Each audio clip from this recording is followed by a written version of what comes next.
Τρέιλερ Minecraft, δεύτερη λήψη.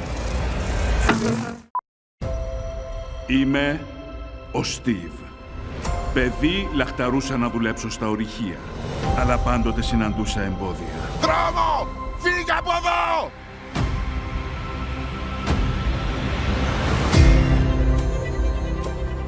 Μα το κάλεσμα των ορυχείων ήταν δυνατό. Οπότε μια μέρα άρχισα να σκάβω.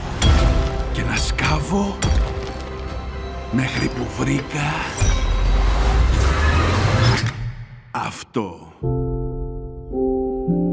Έναν μαγικό κόσμο που μπορείς να φτιάξεις ό,τι φαντάζεσαι.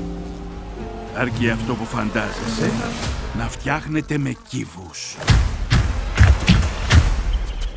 Μπράβο, αγόρι μου! Πού είμαστε? Ποιος είπαμε πως είσαι? Γκάρε του σκουπιδιάρης Γκάρισον. Ο γκέιμερ του 89. Τέλος πάντων, ούτε εγώ το θυμάμαι. Καλώς ήρθατε στον επάνω κόσμο. Εδώ μπορείς να φτιάξεις ό,τι ονειρεύεσαι.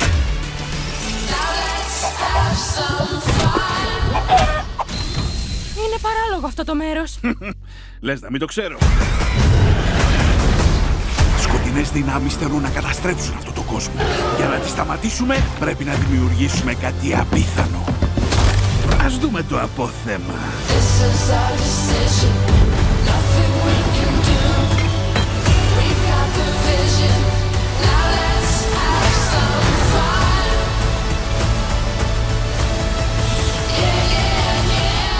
Τι είναι τούτο? Ένα Enter Pearl. Σε τηλεμεταφέρει όπου το ρίξεις. Ναι, καλά.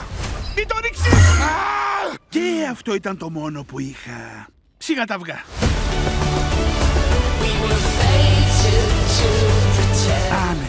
Πρέπει να ξέρετε και κάτι ακόμα. Τέλεια. Έπεσε η νύχτα. Σαν πολύ γρήγορα δεν έπεσε?